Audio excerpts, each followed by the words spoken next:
Hey guys, what is up? Welcome back to my channel. My name is Shaylee, and today we are going to talk about what I've been reading lately. So, if you haven't noticed, I've been gone. This isn't what I have been reading all year.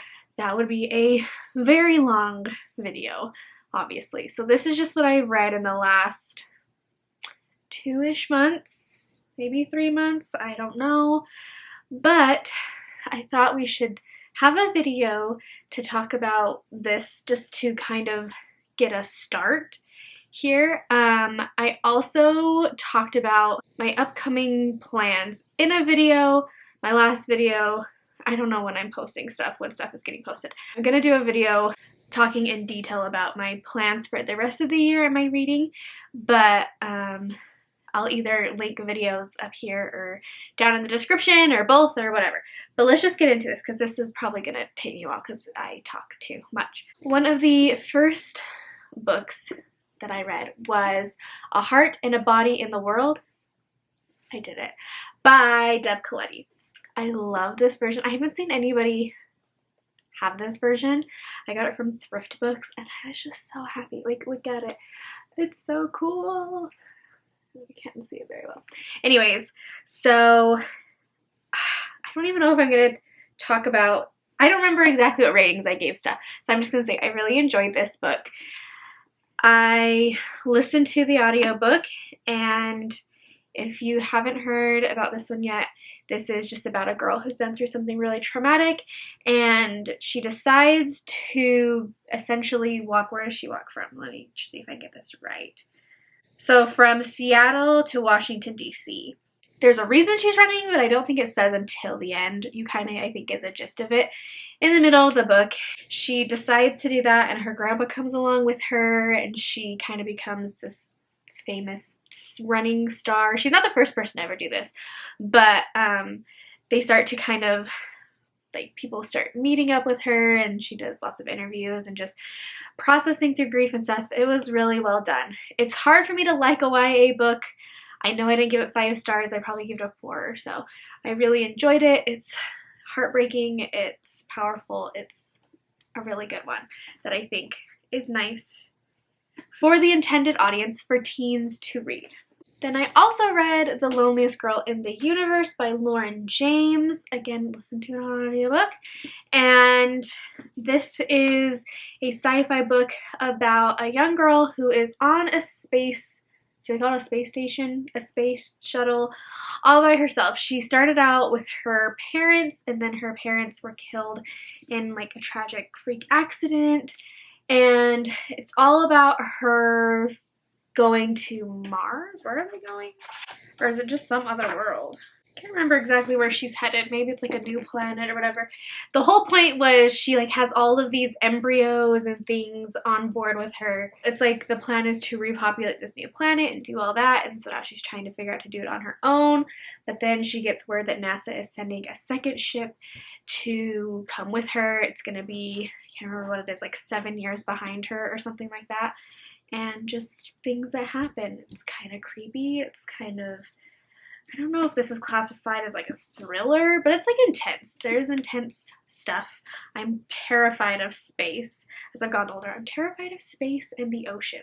Those two things are just like too much for my mind to understand, and they just like totally freak me out. Then I read Home Before Dark by Riley Sager. Again, listen to it on audio. And I am not one of those people who live and die by Riley Sager. I have read The Last Time I Lied. I enjoyed that one quite a bit. That was the second one I read. The first one I read was Lock Every Door, which like everybody was raving about. I think I gave like a 3. It was fine. To me, it was just kind of cheesy. I didn't enjoy it too much. So I was a bit nervous when I read this one, and I really liked this one as well. I think it was a little bit too long, but I believe I gave it like a 4. Okay, sorry. We're having a child crisis moment, and so I have no idea where I was at. Basically, I know I was talking about this. This is about a woman who grew up with an author. Her dad was an author, and he would write scary stories. And he wrote one about this house that they bought, that it was like haunted and all this stuff happened to their family, and it kind of followed her entire life. And now her dad has died and left the house to her.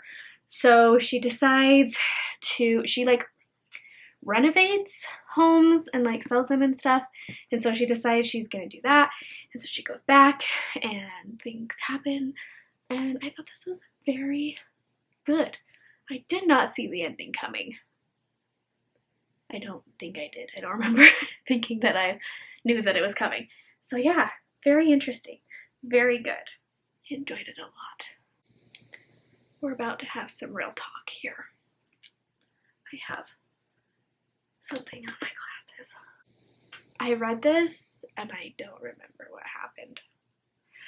I know this is about a woman who has like a true crime podcast, and she goes back to her hometown, I think, to cover this new thing. And I know there's like this person, there's someone who's like trying to get her to look.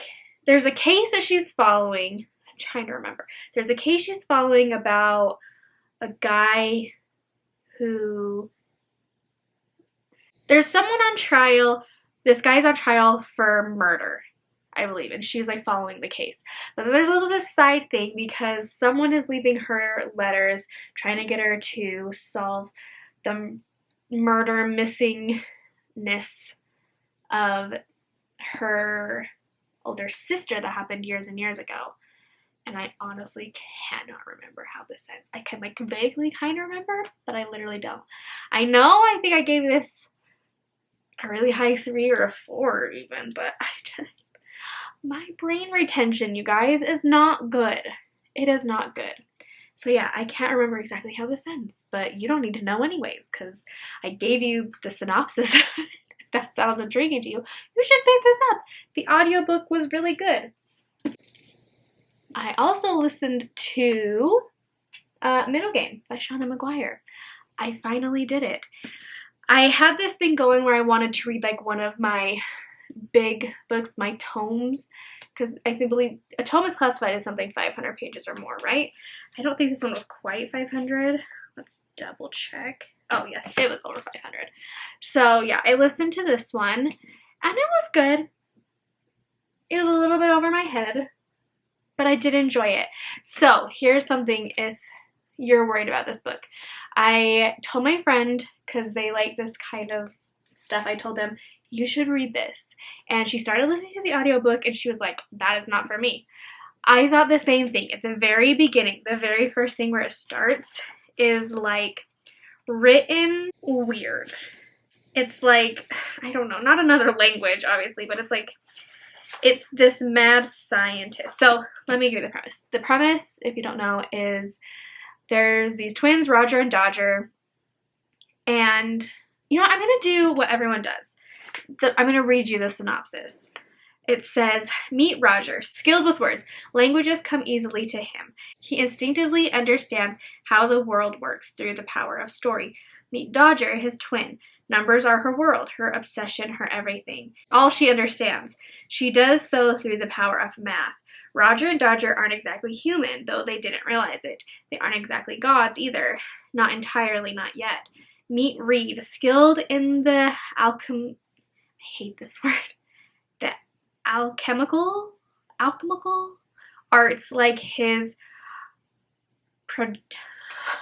no. See, this is why I'm saying I am not a smart reader. Arts like the person before him.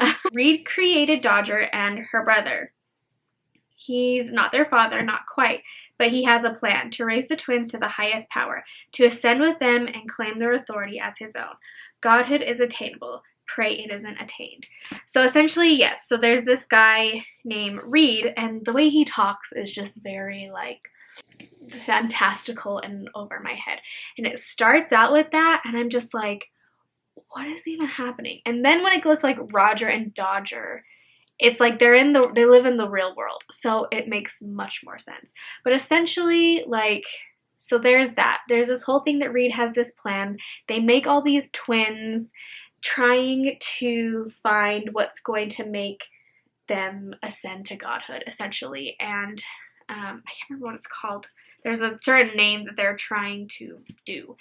And so Roger and Dodger don't know this. They like put Roger and Dodger out into the real world to see what would happen. And lots of stuff happens. It's a wild ride. This is one that I would actually probably like to someday read again, just to, it has so much in it that I'm sure I missed a ton that I would just really like to read again. It's a very interesting, if you like Shawnee Maguire, you will love it. I think it's great. This is classified as an adult book. It starts out following Roger and Dodger when they are children. They're like 5 years, no, they're not that young. Something like 8 years old or something, and goes all through their lives. So yes, I really enjoyed this one as well. I also listened to Where the Forest Meets the Stars by Glendy Vandra? Not sure. I got this as a recommendation from Gabby. I haven't heard anybody else ever talk about this, but I really enjoyed this one as well. It's about this girl. She calls herself Ursa, and she claims that she is this alien, and she just shows up one night to this woman's property. And alright, I did not describe this part very well, so let me give you a little bit more. Ursa drops into this planet, supposedly into a dead girl's body, and she says that she cannot leave the planet until she witnesses 3 miracles. That is the main premise of this book, and I didn't even say anything about it. So, continue on now. It's just very, I don't even know how to like describe this book. There's a woman and then her neighbor. They kind of are watching over Ursa and trying to keep her safe, but also get her to like go home. They believe that she is not an alien and just a girl who is scared to go home, is in a bad situation. And it is just so beautifully written. Like, I don't know how to describe it, but the ending of it, because the whole book you're kind of like, is she an alien? Like, what is happening? And the way that it ends is just like the most beautiful combination of reality and fiction, fantasy, whatever you want to call it, and just beautiful, beautiful, beautiful beauty, beautiful. And the ending is just one of my favorite endings ever. This book is really beautiful. It's like I forget about it just looking at this. I was like, oh yeah, I read that, it was fine. But now when like I start talking about it, I'm like, oh yeah, you start to remember details of things. And this one was really good. I think I may have given this one 5 stars. I don't know. I don't remember what I give anything. Then came my new favorite book, I think maybe of all time. It's in my top 3 for sure. If you have already watched my last video, or whenever I posted this, my mid-year book challenge thing, you'll already know what this book is. And that is The Four Winds by Kristen Hanna.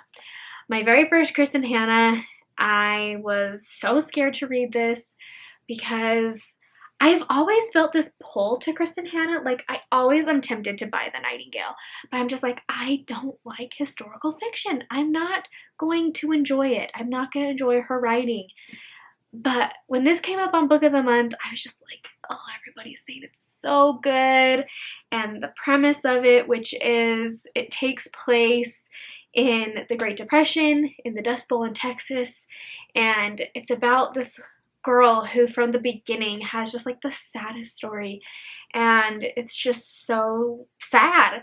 And she gets into this family, and it's all about essentially what she has to do to survive that time, and what she has to do for her children and her family. And it's just like heartbreak after heartbreak after heartbreak. And now I want to buy everything and consume everything right now that Kristen Hanna has, because it was so good. So I listened to the audiobook and like physically read along with it, which is just my favorite way to do things. And I immediately, it was one of those books that I couldn't read anything else for a while because I just could not stop thinking about this. And it really pulled me back into reading and wanting to read again. This is the book that made me want to come back to book 2 and talk about books again, because it was just so stinking good. It was so good. Oh my gosh. If you're hesitant, I think what like freaks me out about historical fiction is just I'm always afraid it's gonna be like written weird. I say that all the time, but I'm just the type of reader, I need it to be easy. I need it to flow. And I'll talk about it in a book coming up later that I talked kind of about in that same, you know, mid-year video about how I need books to be written. I'll talk more about that. But yes, 5-star, amazing, amazing, amazing book. So good. So, so, so good. And the ending, wow. I'm getting more and more where I like unhappy endings. I hope that's not a spoiler to anything. I mean, I'm not going to tell you what happens, but like, it doesn't, I mean, it wraps up nicely, but it doesn't, it's realistic. It is a very real book. This is not a happy book. There are some happy moments throughout it and some really great moments, but if you are looking for roses and butterflies and fairies, stay away, because it is just that, and I imagine that's how all of her books are. So anyways, if you're worried, if you were scared to pick up anything like this before, start with this one. I promise you will not regret it. Then I started listening to Minding Frankie by Maeve Binchy, and I DNF'd this one. This was what I did for my Buzzword readathon this in July. It was to read, I can't remember what it was. It was like read something with a name in the title. And so Minding Frankie, this was the only book that I had with a name. And it wasn't bad. It was so long. How many pages? Oh, it's not as many as I thought. It's like just under 400. But I think I got to like 60-65% of this, and I was just like, okay, I don't care. But essentially, it's about this group of people in Ireland, I believe. Dublin. Is that Ireland? Yeah. So bad. But it all kind of revolves around this one baby named Frankie and all the community that has to come around to support this single dad. And it's like how he ended up being a single dad with Frankie, and it's like his issues. He has like a major drinking problem, and so like his parents, I think they're super Catholic, don't quote me, but I believe they want him to like follow in that direction. And then it's like has all like his neighbors and some people from his like classmates and the social worker that's over the case and all this stuff. But it was just a lot with not a lot of payoff, if that makes sense. And I was just like, okay, I'm done with this one for now. So there you go. Then I listened to The Wise. I generally try not to just straight listen to my book of the months because I pay the most money for these books, so I want to actually read them. But I had heard that everyone hated this book, and I actually didn't. I didn't hate it, but it's not one of my favorite books ever. I would give it like, again, a high 3, maybe a 4. The first bit was really good. The last 50 pages kind of lost me and was kind of a wild ride in not the best way, but essentially it is about this polygamy situation. And it follows the perspective of this one wife. She's the second wife, and how it works is all the wives, like, they don't know who each other are. They don't even know each other's names. They live in different cities. And Seth, I believe is his name, he just like goes to house, and there's like babies and miscarriage stuff, and sanities are in question, and yeah, it was interesting. He comes over on Thursday for every week. That's my day. I'm Thursday. Sometimes I wonder about the other days and if they wonder about me. Little good that does. If you wonder too hard, you get everything wrong. So, yeah. It was interesting, but it was good. I did enjoy it. Again, I have a friend that she kind of will read anything I tell her to after I'm done reading it. And she read it, and she feels the same about it as me. She's like, yeah, it was good, but the ending kind of was a little strange. But I don't think it's completely not worth your time. Then I listened to I Am Still Alive by Kate Alice Marshall. So this says that it's Hatchet meets the Reverend, infused with fierce, undaunted girl power. It starts out, like, the very first thing says, so it goes into like before, and then what does they call it? After, yeah. So it starts out with this young girl. She's like 17, 18. And she is alone in Alaska. Let me read you the back again. Sometimes this just works better. Build shelter, find water, make fire, seek revenge. There are two beginnings to this story. One of them is on a tarmac in Alaska, the other standing on a lakeshore with the rain falling on me like mist, the cabin's timbers smoldering, sullen and red. I'll tell you both stories, what happened before my father died and what happened after. And when I'm done, or when I'm too weak to write anymore, I'll leave this notebook where the cabin was. If someone comes looking for us, or me, maybe they'll find it. So if you're reading this, I'm probably dead. But for a while, I survived. My name is Jeff Cooper, and I am still alive. So yeah, it's like written as like, she's writing in this notebook. And she thinks, like, she knows she's gonna just die, but she's trying to... something happened, like, that this cabin that they were living in burned down and her dad is dead and she is all alone with their dog, but she just barely came to live with her dad because her mom just died, and so she's only been with her dad, who she has like hardly ever met in her entire life, for only a couple weeks, and then this happens, but you're not sure what happens. Like it says, build shelter, find water, make fire, seek revenge, but you don't know exactly what happens. So yeah, this was really good, and I think as a teen I would really, really like this one a lot. It was very, I don't know, it was good. It was very entertaining. I think if it would have been an older main character, I would resonate with it even more so, but I did thoroughly enjoy this one as well. I think I gave it a 4 because I just barely finished that one. And lastly, the last thing I read, and this is the one I was talking about that I need to discuss, like writing and stuff, is The Cabin at the End of the World by Paul Tremblay.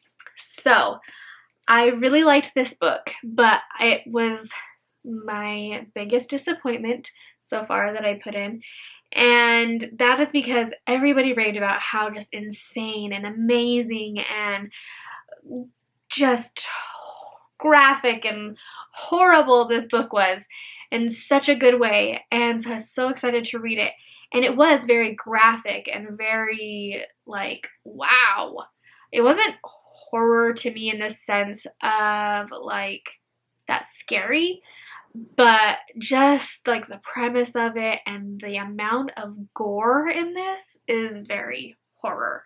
So yeah, but so I thought about it more, and the best way for me to describe this is I read this, and then now I'm in the middle of reading Riley Sager's Survive the Night.